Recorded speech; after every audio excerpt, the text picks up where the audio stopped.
E aí, meninas, estamos no ar para a nossa terceira live com a Roberta Zug e a Ângela Balen. E hoje nosso tema é o futuro das bezerras e do seu lucro. E aí, meninas, o que vocês têm que falar para a gente? Ó, lembrando, 30 minutos nós temos, hein? Vamos lá para o nosso desafio de hoje. Olá, obrigada, Valéria, obrigada, Ângela, para a gente dividir aqui. Vamos contar um pouquinho da história de bezerro, né? E lembrar que o quão importantes são as bezerras dentro da propriedade, que, como todo bebê, também tem que ter um tratamento diferenciado, cuidar com amor, nos detalhes, porque depois elas nos retribuem na medida que a gente trabalha, né, Ângela? Obrigada novamente. Oi, boa tarde, tudo bem? Coisa boa, né? Conversar sobre coisas que a gente adora, né? E bezerra, para nós que trabalhamos no campo, realmente é um ser maravilhoso, né? Vamos lá, então. Vamos começar. A gente preparou uma apresentação que demonstra algumas coisas do dia a dia, né? Se a gente pensa no futuro da propriedade, em 2 ou 3 anos, quem vai estar contribuindo com os lucros vão ser as bezerras que nasceram hoje, que em 2 anos tem que estar trazendo primeira cria e começando a contribuir, né? Pode seguir aí, Roberto. Bom, aí volta só por gentileza, que aqui não passou para nós, pulou um. Esse aí para mim é uma foto que eu amo, assim, que é de um produtor aqui do Rio Grande do Sul e dos 2 filhos dele, que desde pequenos vão como muitos filhos de produtores, e isso sim que é futuro, né? Todo mundo junto, a bezerra e a meninada aí que vem na sucessão rural. Vamos seguir.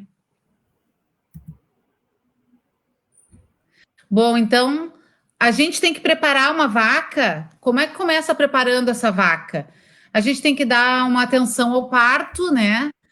Ver o local onde o animal vai parir, promover a limpeza, porque em seguida nós vamos ver por que tem que cuidar tudo isso, né?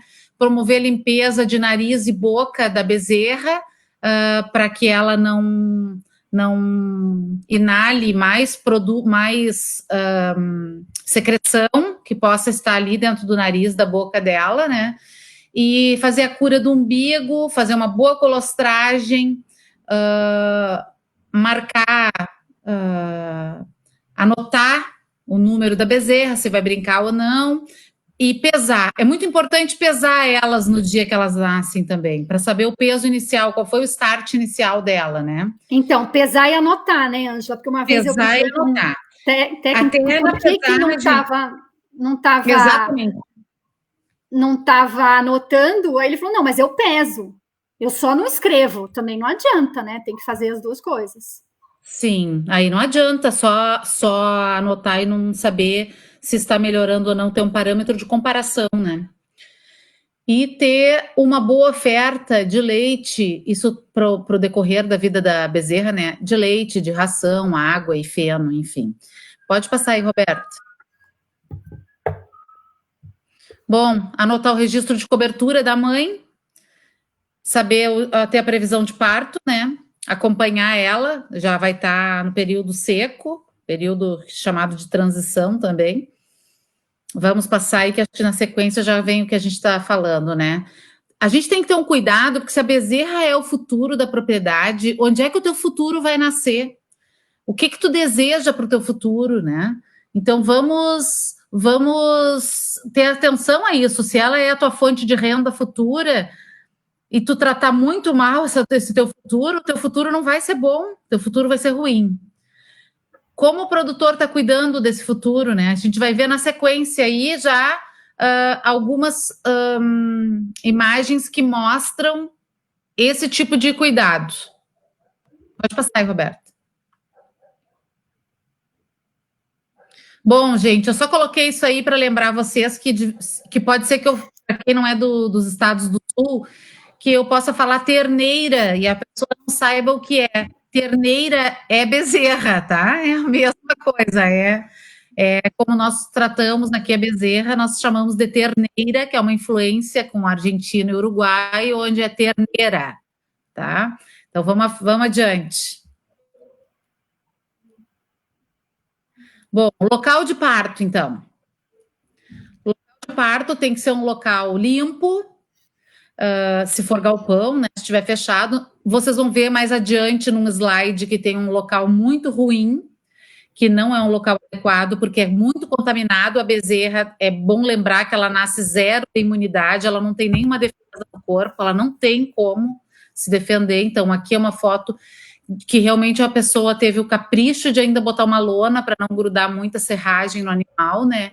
Esse animal, quando nasce, ele deve ser transferido em torno de 15 minutos para a maternidade, o local onde essa bezerra vai ser criada. Pode passar.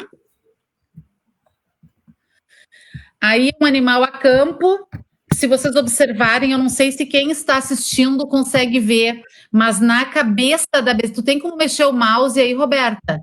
Na frente da cabeça da bezerra aí, ó, mostra para o pessoal uma mancha escura, isso é um esterco, tá?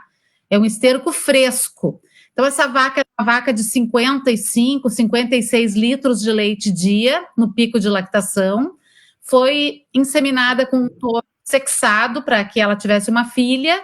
Ela teve uma filha e a filha nasceu literalmente de boca na merda, né? Então, o animal ingeriu esterco antes de ingerir colostro. Já era. Sobreviveu por alguns dias e depois morreu de diarreia e infecção, ela não conseguiu sobreviver. Então, todo o futuro do produtor acabou por um momento de descuido. Não tinha falado da outra vez, vou falar de novo. Gado solto, gado a campo. Nós devemos ter um local onde deixar os animais que vão parir perto de casa para que possamos observar, né? Então, um local limpo, que nós possamos olhar várias vezes ao dia. Sempre falo para os meus produtores, sabem, quem estiver assistindo vai dizer, ela vai falar agora, que eu posso olhar da janela da cozinha, de dentro da janela da cozinha. Porque as pessoas vão 50 vezes por dia na cozinha, e nessas 50 vezes, cada vez olhar para a rua e conseguir enxergar a vaca, vai conseguir ver se ela começou a parir. Porque depois que a bolsa rompe, tem algumas horas só para garantir a viabilidade de vida da terneira, né, da bezerra. Então, é importante ter um local adequado. Inclusive, Ângela, isso é uma obrigatoriedade da legislação. A legislação das hienes, ela pede que tenha um local específico para parto. Mas nem todo mundo está cumprindo, né? É importante isso, até porque vai começar a ter auditoria, né, Roberta, nas propriedades que estão cadastradas, e eles vão ter um prazo, se não estiverem conforme, para entrar em conformidade, né? Esse é o local que eu falei, ó, que não é um local limpo. Então, os animais pariam aí nessa propriedade. Nessa propriedade aí, nós chegamos, fui eu que fiz essas fotos, nós chegamos aí, o animal estava parindo. E ficou tentando parir uns 40 minutos, saía aquelas patas para fora, voltava para dentro, ia para fora, vinha para dentro. E aí nós fomos a um lugar, fomos a outro, e a pessoa não se importava com aquilo, né? Até que eu pedi, o senhor me consegue uma corda que eu vou ali puxar, porque começou a me dar uma angústia.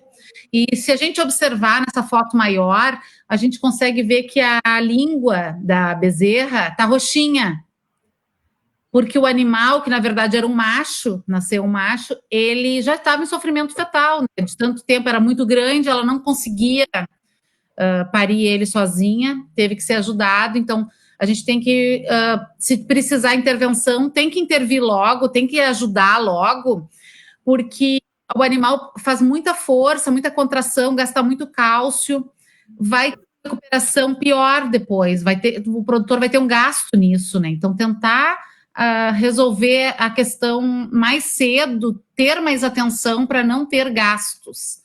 Tá? Então, o tempo, a gente, depois que rompe a bolsa, né, que sai o líquido, que aparece assim as patas ou não, se diz que o máximo de vida que pode se garantir são 6 horas. Após 6 horas não se garante mais a vida do animal que está ali, né? Muita gente diz, mas quem é o louco que vai esperar 6 horas? Não é louco, né? O cara foi às 10 da noite lá, olhou, não tinha rompido a bolsa, ele voltou para casa às 10h30, rompeu, 6 horas vai das 4h30 da manhã. Ele não vai às 4h30 da manhã de novo lá. Vai chegar lá às 6, né? Então, são todos detalhes, assim, que a gente vai vendo. São pequenas coisinhas que vão mudando o perfil, né? E um animal, logo em seguida, vai vir outra foto aí, Roberta, Passa, vamos ver se tem. Bom, aqui, só para antes de vir a outra, aqui tem 2 pontos ali. Eu tenho onde ele colocou a corda, né? Ele não quis que eu puxasse, não sei se ele ficou com vergonha ou o quê, né? Mas não quis que eu tirasse o bezerro, e ele amarrou no lugar errado. Não era um produtor que eu atendi, era um produtor que eu fui fazer uma visita. Não era uma pessoa que eu conhecia, assim, né? Daí ele colocou no local errado. Muitas vezes o produtor coloca neste mesmo lugar que está a cordinha aí, e quando puxa, arranca o casco fora. Aí não é um grande problema, né? O local adequado é ali onde tem um risco vermelho, onde nós riscamos e colocamos uma flechinha. Quando puxa, arranca o casco fora. E passa aí, Roberto. Então, o local adequado é ali. Coloca uma corda em cada pata e puxa uma corda em cada pata e puxa em direção aos cascos da vaca, puxando para baixo para facilitar a descida da bezerra ali, né? Pode passar. Aí outra foto que eu acho interessante de comentar, porque está nascendo uma bezerra preta e amarela. Eu não conheço holandês preto e amarelo, né? Pode ser que exista, mas eu não conheço. Eu até achei bem bonito, uma combinação bonita, amarelo e preto, né? Mas não existe holandês amarelo e preto. Isso acontece porque o bezerro, a bezerra, ele defecou dentro da vaca, ele fez cocô dentro do útero da vaca.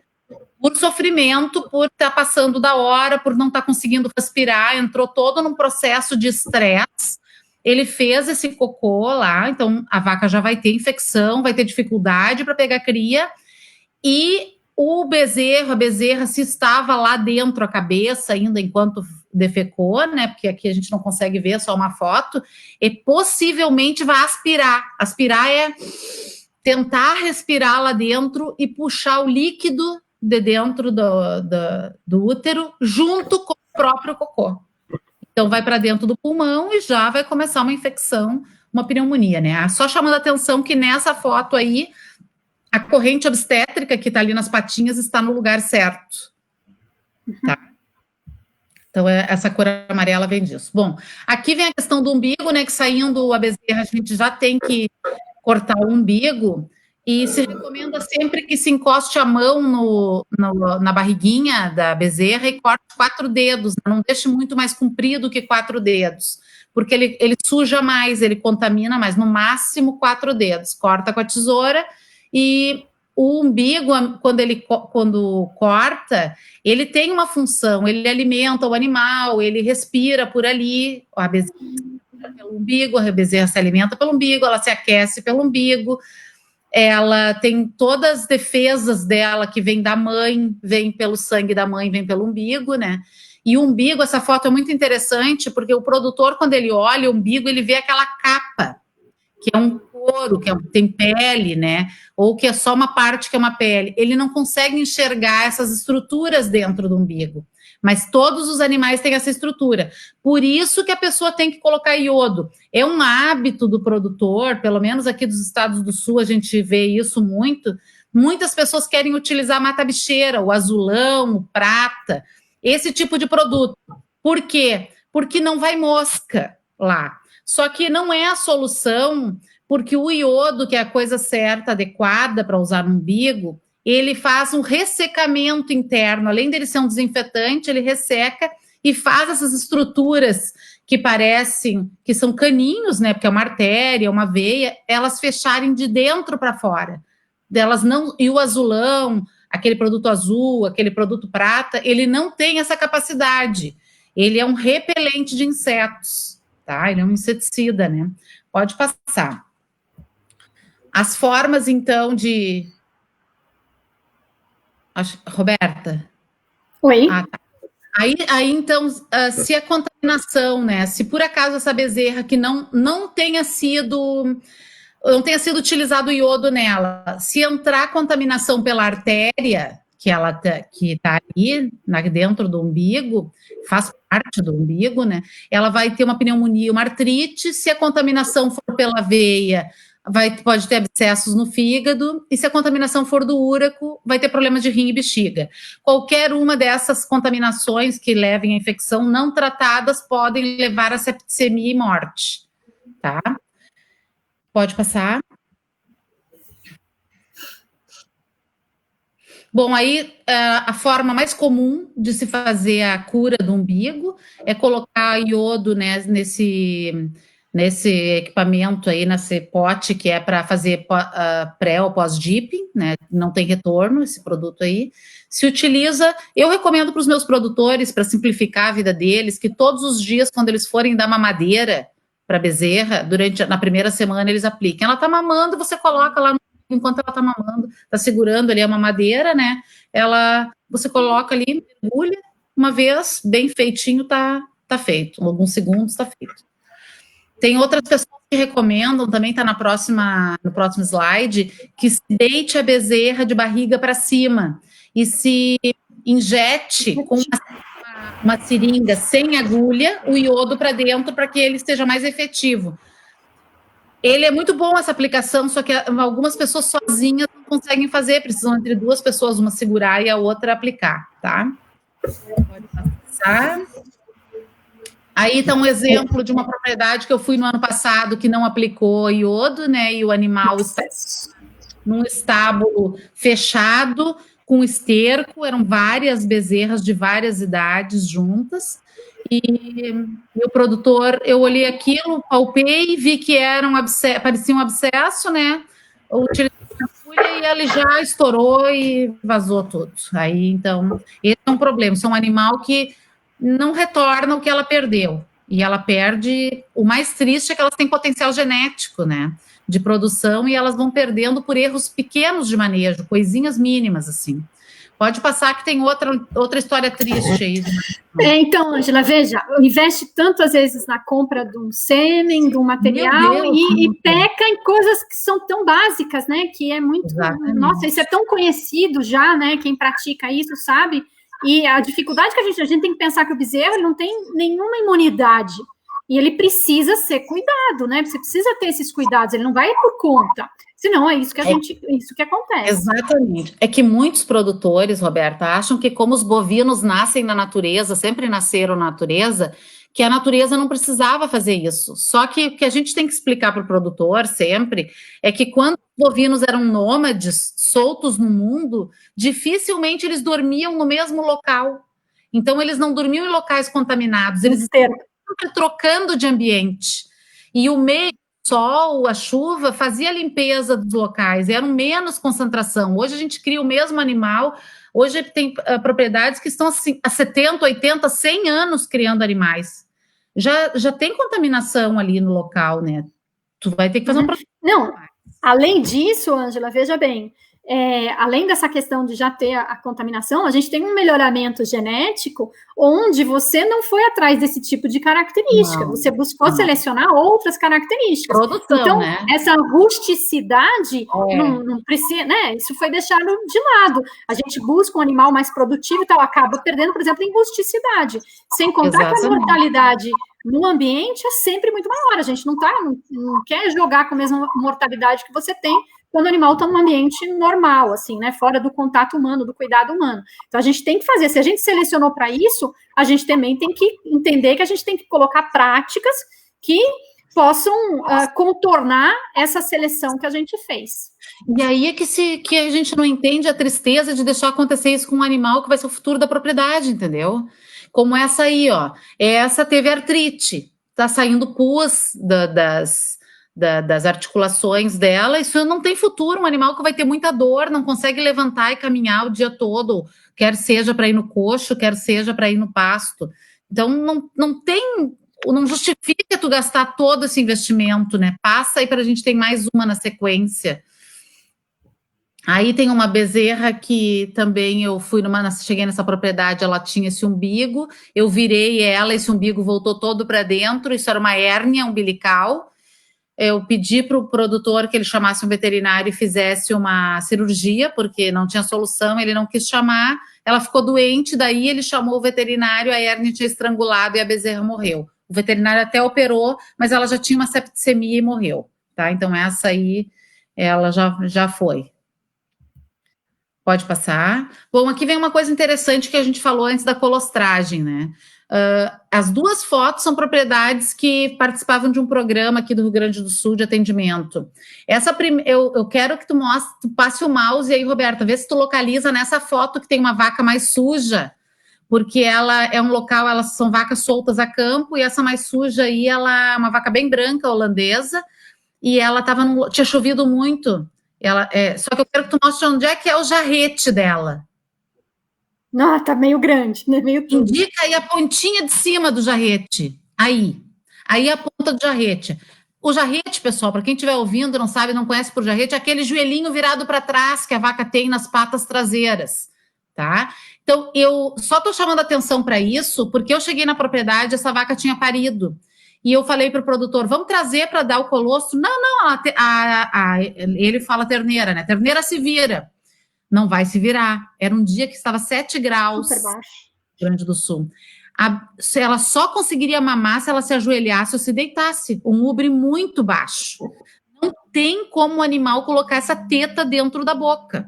Se colocasse dentro da boca, a teta, na hora que o rapaz trouxe para dentro da ordenha, ela estava da cor do ubre. A bezerra teria ingerido muita sujeira também.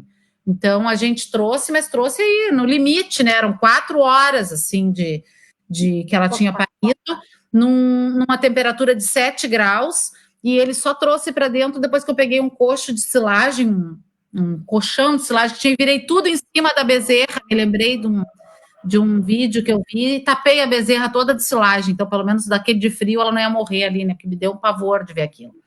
Mas... Então, Ângela, deixa eu comentar uma coisa que muitas vezes o produtor quer argumentar quando eu falo a questão da colostragem. Ele fala assim, mas tanto bebê que não mama na mãe, não morre, mas eles esquecem que o bovino tem um tipo de placenta que é muito diferente, né? Muito então, diferente. O ser humano recebe imunidade da mãe, que a gente fala que a placentação chama de invasiva. Então, o bebê humano, ele recebe da mãe dele a imunidade.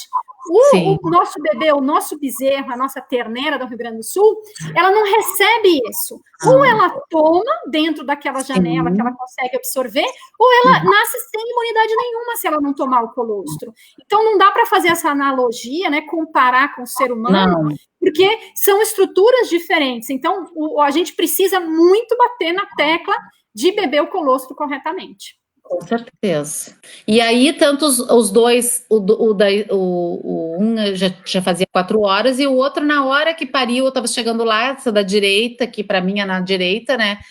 Ela, que é uma vaca que tem as patas pretas, a moça já trouxe para dentro e eu fui acompanhar ela fazer a colostragem. Passa aqui que vai aparecer uma coisa interessante. Era num dia de 26 graus de temperatura e o leite, ela tirou a mão rapidinho, ele ficou com o colostro, o primeiro colostro dela, ficou com 34 graus, eu medi ali na hora, tá? Então, para que melhorasse a temperatura, ficasse mais, até aquecer essa bezerra no primeiro momento que ela está ingerindo esse colostro, nós pegamos um baldinho, aponta aí com o mouse, Roberto, um baldinho com água quente, e colocamos a mamadeira dentro ali e aqueceu, né? Foi a 40 graus, não pode passar de 45, tá? A gente sempre recomenda 41, 42. Se for verão, se for quente, no local onde a pessoa está, 39 graus tá bom, tá? Que aqui no Rio Grande do Sul, se a gente faz a mamadeira com 39 graus, até chegar lá na bezerra, tá com 35. Então a gente faz 41, né? Para chegar e baixando lá quando tá muito frio. Bom, aqui a gente está falando, eu vou passar rapidinho, porque o nosso tempo está passando muito rápido, a gente vai falar sobre congelamento e descongelamento. Só que eu acho que para a gente falar de congelamento e descongelamento, Roberto, o congelamento, então, é no freezer, né, normal, e o descongelamento em banho-maria. Só vamos passar, porque a gente vai ter que explicar qual colostro congelar, né? Tá? Então, aí tem... Então, essa tabela é importante para mostrar o quanto você perde de característica do colostro, né? Quanto vai passando o tempo. Por exemplo, no parto, veja a globulina, que seriam o que dá imunidade para o animal, de 16 ele vai para 1,1, 72 horas depois do parto, do que tá. Então, por isso a necessidade de dar o colostro, o leite, o colostro retirado logo depois do parto. Só para as pessoas entenderem, isso na ordenha que segue o parto, a imunoglobulina 16% dentro desse leite.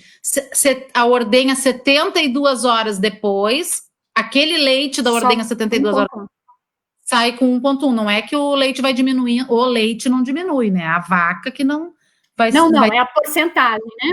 Isso aí. Uhum. Isso. A mesma coisa de vitamina, você veja vitamina A, vitamina B, então tudo isso o animal deixa de estar recebendo, né? Uhum. Tá certo. Bom, aqui tem um gráfico que mostra por que é importante a gente colostrar bem a bezerra. Aqui, o gráfico de baixo são as semanas de vida da bezerra, primeira semana, segunda semana, terceira semana. Aqueles listrados de cima para baixo são os anticorpos, a imunidade que a bezerra recebeu da mãe. Eles duram, então, olha, até a terceira semana, tem uma quantidade boa, e depois eles vão caindo super rápido. Mas a bezerra vai conseguir ter a dela significativa a partir da 8ª e 9ª semana de vida. Então, se não tivesse sido feita uma colostragem adequada, se ela não tivesse bebido esse leite no primeiro momento, ele não teria uma colostragem boa, não teria defesas, ela teria muitos problemas de saúde no começo, né? Pode passar. Por isso que é importante colostrar. Aqui tem algumas formas de medir. Eu não vou ficar falando, porque a gente está com o nosso tempo meio apertado, que eu só vou explicar e a Roberta vai passando. Esse é o colostrômetro. Ele parece um termômetro que é colocado dentro ali, ele boia. Onde aparece o vermelho, quer dizer que o colostro não é bom o suficiente para manter a imunidade da bezerra. Se ficar aparecendo o amarelinho, mostra com o mouse ali, Roberto, o amarelinho, ele é um colostro mais ou menos. E se for o verde aparecendo aqui embaixo, ele é um excelente colostro. Eu gostaria de dizer para os produtores que olhando, não tem como ver. A cor é igual, tanto quando fica vermelho, quando fica verde. Então, é importante usar o equipamento. Passa aí que vai ter um outro equipamento para eles entenderem.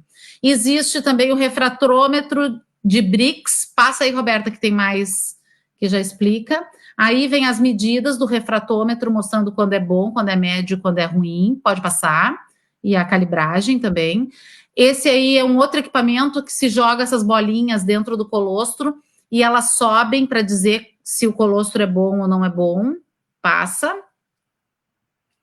Tá, então o colostro tem aí o que a Roberta falou, imunoglobulinas, é ele que contribui para o aumento das vilosidades intestinais. A vilosidade intestinal são uns pelinhos que tem dentro do intestino, que é onde o alimento é absorvido para dentro do corpo, tudo é absorvido para dentro do corpo. Então, se tiver os pelinhos mais compridos, absorve mais, se for mais curtinho, absorve menos, mesmo comendo bastante. Tá? Então, vai ter um maior ganho de peso e um desempenho melhor para o futuro. Se a gente está falando de futuro e de lucro, então vamos colostrar bem rapidinho, tudo certo, para ter um lucro bem bom, né, no futuro. Tá? Pode passar.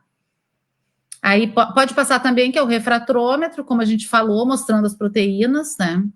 Se usa muito isso aí para ver doce de leite, geleias, enfim. Essa bezerrinha aqui é uma bezerra Jersey, que eu cheguei nessa propriedade, a vaca estava parindo. Ela deve ter tido no máximo, dos máximos, 16 quilos quando nasceu. Isso aqui eu coloco sempre para mostrar que nós chegamos lá, ele ordenhou, saiu 2 litros de leite só da vaca na primeira ordenha. E ela, mesmo com 16 quilos, ela bebeu 2 litros de leite. Tá? Então, mais de 10% do corpo dela. Então, muita gente diz, mas eu não consigo fazer bebê. Tem um monte de bezerra que não quer beber. Mas, quanto antes beber, né, a gente recomenda que ela receba 15% do peso vivo, metade desse volume nas primeiras 4 horas, né? Assim, dentro das 2 horas, melhor ainda. Então, pode passar. Importante, Ângela, é que tenha procedimentos, né? Isso o produtor tem que pedir para o laticínio dele, porque ele não precisa, o laticínio tem que fornecer para o produtor tanto o procedimento quanto registros, porque isso de pesar e de anotar, isso é obrigatório pela legislação. Então, coloquei aqui para a gente não esquecer dessa necessidade que é um comprimento legal. A instrução então, normativa exige, né? Exatamente, não é, o que a gente está colocando é boa prática e legislação junto, né? Junto, porque ele sofre. Isso aqui foi uma bezerra que não foi bem colostrada, tá? E essa área sem pelo é por causa da diarreia que ela teve e todos os problemas. São animais com graves problemas de crescimento, de desenvolvimento. Isso é muito comum. Aqui tem outra, que é de uma propriedade que a produtora dava o colostro frio. Ela tirava o colostro, deixava dentro do galpão, ia fazer coisas, voltava e dava aquele colostro ali, que ficava parado o tempo que ela considerava que era necessário. Eram 21 bezerras sexadas de touros, assim, que custam mais de R$100 a dose, e morreram todas. Tá? Então a gente mostra, a pessoa pensa, isso aí é um cara lá, que ganhou uma. Não, não é. Outro problema é diarreia, né? Que muitas coisas vêm decorrente de uma má colostragem. Pode passar. Aí são as vilosidades intestinais, esses pelinhos que a gente fala, que parecem uns dedinhos ali. Mostra, Roberta, que ele está íntegro. O que é o normal é esse aí, ó, pessoal, que ela está mostrando. Essas escaminhas que vocês veem ali, é por ali que os alimentos são absorvidos, passam para dentro do corpo, né, de macro para micromoléculas e entram dentro do corpo. E as duas fotos do lado mostram vilosidades que foram erodidas, a gente fala, mas o certo gastou. E é irreversível isso, ela vai gastando e não volta mais. Então, esse animal, ele não perde o tamanho do bucho, tamanho do rumen, nem a fome. Ele come igual, mas vai produzir 30, 20, 10, 40% menos do que ela tem capacidade genética para produzir. A partir desse momento, acabou ali e não tem o que fazer. Quanto a isso, não tem o que fazer, tá? Pode passar. Aí a outra lesão decorrente de diarreia também, acidose de estômago dela, se era uma bezerrinha, pode passar. Rachou o casco, estava quebrando. Então, quando o animal nasceu, tu tirou da mãe, levou, coloca lá num local bem aquecido, principalmente nós dos estados do sul aqui, que agora, hoje de manhã estava 9 graus, às 9 da manhã, às 6 da manhã possivelmente estava 6, 5 graus. Não tem como esse animal, ele gasta muita energia se aquecendo. Aí a comida que vocês dão, em vez dela crescer, ela gasta para se esquentar. Aqueçam elas, deixem elas quentinhas para poder crescer bem, para aproveitar tudo que vocês dão de comida. Pode passar. Aí outro local, pode passar rapidinho, hein, Roberta, que eu vou falando. Aí outro. Aqui também é só uma forma lúdica de mostrar para vocês que deixar que o animal adora ficar quentinho, né? A temperatura de uma bezerra é 38, 39. Então, quando tá 9 graus na rua, ela tá passando trabalho, tá? Isso aí são algumas capinhas que alguns países usam. Aqui já tem gente usando também. A gente roupa, né? Bota uma roupinha. Tá tudo certo também. Põe a avó para fazer crochê, olha que bonitinha que ficou, né? Isso aí. Aí tem uma instalação que eu acho muito boa, que é do Thiago Roden, aqui do Rio Grande do Sul, que particularmente eu nem conheço ele pessoalmente, né? Mas eu vejo que ele coloca coisas muito práticas, fáceis, baratas de serem feitas, e que os animais, a gente de longe consegue ver que eles têm saúde, estão bem, né? Pode passar. Aqui foi uma produtora que depois que nós começamos a fazer um trabalho com eles, eles mudaram a criação da terneira de forma simples também. Aquele buraquinho que vocês veem na parede lá atrás, ó, aquele buraquinho do lado de fora tem o bebedor. Então a bezerra bota a cabeça por ali, bebe água e não molha a cama. A cama fica sempre quentinha, tá? Pode passar. Então, após 7 dias, o que a gente tem que começar, né, a introduzir? Porque outra coisa que o produtor confunde muito com humanos, eles não querem colocar água para a bezerra, porque os pediatras recomendam que não é para dar água para criança, para bebê humano. Para bebê humano não é para dar água, mas para bebê bovino é para dar água. Tanto que no campo, solto, o animal que acompanha a mãe, gado de corte, eles vão lá beber água com a mãe no bebedor. A mãe vai e eles vão junto. Então, a partir de 7 dias, colocar água à disposição para a bezerra e ração para ela começar a aprender a comer. Aí, então, o rumen de uma bezerra que só toma leite, na sequência tem o rumen de uma bezerra que tomava leite e comia ração. Então, da mesma idade. Se desenvolveu muito mais, é um animal apto a crescer melhor, tá? Pode passar.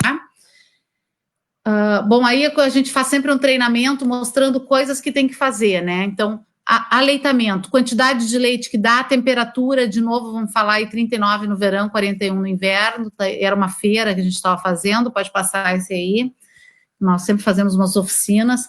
Usar o melhor, isso, Roberto, é importantíssimo, usar o melhor leite da propriedade, é proibido da leite de mastite, é proibido da leite com antibiótico. Então, é o seguinte, pega o teu futuro e dá o pior leite para o teu futuro. Pega o teu futuro e dá leite com mastite para o teu futuro, depois senta e chora, porque não vai ser um futuro bom, vai ser um futuro ruim. É o pior investimento, né? O cara escolhe o pior investimento que tem para botar o dinheiro dele, né? Entende? Sabe o que eu acho? Mas eu quero aproveitar. Não dá, meu filho. Tem coisa que não dá para aproveitar. Tem coisa que não é concessão que não dá para fazer. Não dá. Não tem concessão para isso, tá? Já tem trabalhos que mostram que quando tu dá leite com mastite, já tem há muitos anos, né? A bezerra vai ter mastite no futuro daquele agente que ela ingeriu. Então, que futuro tem a tua bezerra, tu criar, gastar um monte de dinheiro para depois chegar lá na frente, ela ter mastite, tu não consegue curar? Ou nascer com uma glândula mamária seca, como acontece. Mas a minha bezerra deu cria, só dá leite em 3 tetos. Alguma coisa aconteceu, né? Eu já vi bezerra de 1 mês com mastite, né? 1 mês de vida, 30 dias, eu vi. E eu não tinha bateria em nada para poder filmar, tá? Mas eu vi. Passa aí, aqui tem um local um tipo de mamada, aí é leite sucedâneo, né? Que é outra forma de poder também alimentar as bezerras, escolher um sucedâneo de boa qualidade. Um dia eu comprei umas bezerras de um produtor e fui comprar numa agropecuária leite. Só que eu fui num município que não tem, assim, histórico de produtor de leite, é produtor de corte, mas ele tinha leite em pó, né? Tinha sucedâneo. Quando ele me mostrou o sucedâneo, ele falou, esse aqui, o pacote estava aberto. Eu olhei e pensei, isso aqui é sal mineral? Ele falou, não, é sucedâneo. Eu falei, cinza? Não conheço leite cinza. Então era de péssima qualidade, tinha tudo ali, né? Menos leite, entendeu? Não dá. Tem que comprar o teu futuro. O que tu vai dar pro teu futuro? Pensa nisso, né? Passa aí, Roberta, vamos o sucedâneo também cuidar da temperatura. Por que a gente tem que cuidar, além de tudo, a altura da mamada, né? Para que o leite caia dentro do abomaso e não antes nos compartimentos anteriores, tá? Vamos passar.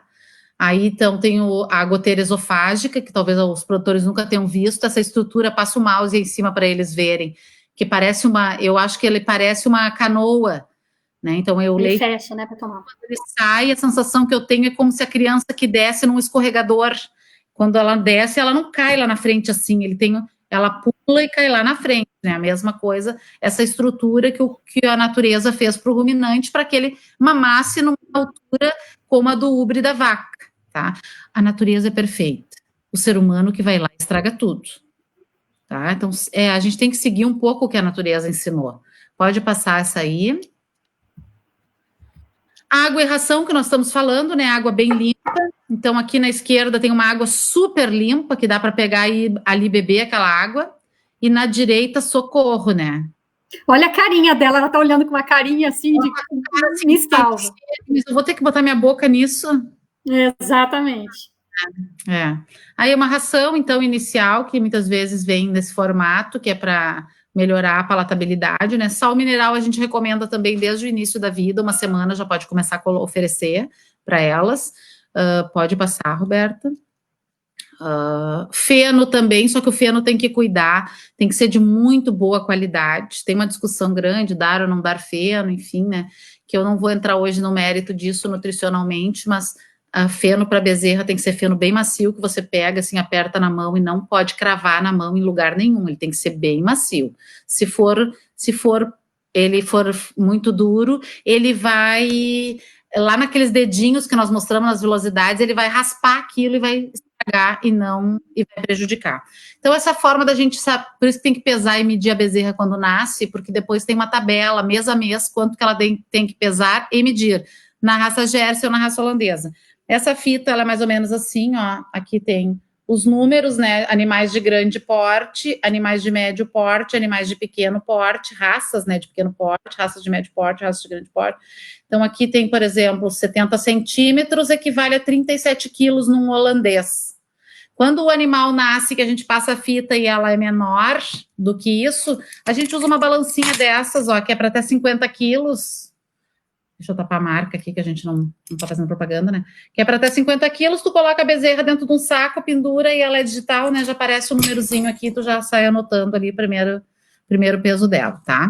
Pode passar aí, Roberto. Então, ali se vê o peso atrás das das espátulas, escápulas. E a altura a gente mede aqui no quadril, mede ali e vê qual é a altura, tá? Pode passar também. Aí algumas instalações, pode ir passando que eu vou mostrando. São instalações com casinhas ao ar livre, tem gente que tem galpão, isso aqui é casinha também, aí o amamentador automático, que já alguns produtores têm, né? Que o leite já sai na temperatura certa, o animal pode beber à vontade, hoje já não tem restrição, pode e já tem o controle, porque o equipamento informa, né, quanto cada bezerra mamou, aí só para mostrar como é limpo, né, Roberta, como as pessoas têm que ser gente que é caprichado, né? Esse é do teu amigo lá do Paraná, o dia que a gente foi na propriedade dele. Esse aí, por exemplo, é muito bom o galpão, mas no meu ponto de vista muito fechado, assim, com pouca circulação, né, de ar para secar, para tudo, né? E eram 3 amamentadores, aí são 3 lotes diferentes. Então, aí, se a gente cuidar bem dessa infância, dessa terneira, né, o futuro dela é bom, e se o futuro dela for bom, o teu vai ser também. O produtor tem que se lembrar disso, o futuro da bezerra é o futuro dele. Tá? Então, maravilhosa, eu não consegui trazer aqui, eu tinha uma foto que um colega colocou no Face, já uns anos atrás, um lote de bezerra, de novilhas de primeira cria, 25 novilhas que deram 1.000 litros no dia. Então, 40 litros de média, tá? Isso é o que a gente deseja para o produtor, que ele levante de madrugada para trabalhar, para ordenhar 40, 42, e não para ordenhar tão pouco que ele se desestimule com o que ele está fazendo, né? Então, a gente tem que trabalhar nisso. Só que não adianta investir em genética se tu não cuidar dessa genética. A gente tem que cuidar com amor, né, Ângela? Exatamente. Filho e bezerra se cria igual, né? Com amor, né? Exatamente. E a gente tem que dar leite para as bezerras, igual esse aí, que é servido para essa... O mesmo leite que seu filho tomaria é o mesmo leite que a bezerra estaria tomando. Tu pode deixar o teu filho... Exatamente. Tu não deixaria teu filho tomar leite com mastite, né? Nem com antibiótico, né? Então... Aí o filho do produtor conseguiu ir lá e beber ainda, fazer um lanchinho. Delícia. Meninas, que baita material, hein? Obrigada, Roberta. Obrigada, Ângela. A Aline Rê que fez uma pergunta, mas depois no privado a gente te responde, tá bom, Aline? Porque a gente já passou muito o nosso horário. Passamos. Desculpa, gente, viu? Imagina. Então, gente, até semana que vem e a gente espera trazer muita coisa boa para vocês aí. Um abraço aí para o Adriano e para a Cláudia Knopf, que estão mandando aí, para o Paulo da Silva. A Jaque, que cedeu as bezerrinhas. A Jaque, a foto das bezerras é da Jaque, né? Então é isso, pessoal. Até mais, viu? Tchau. Obrigada, hein, pessoal? Tchau. Gente. Até.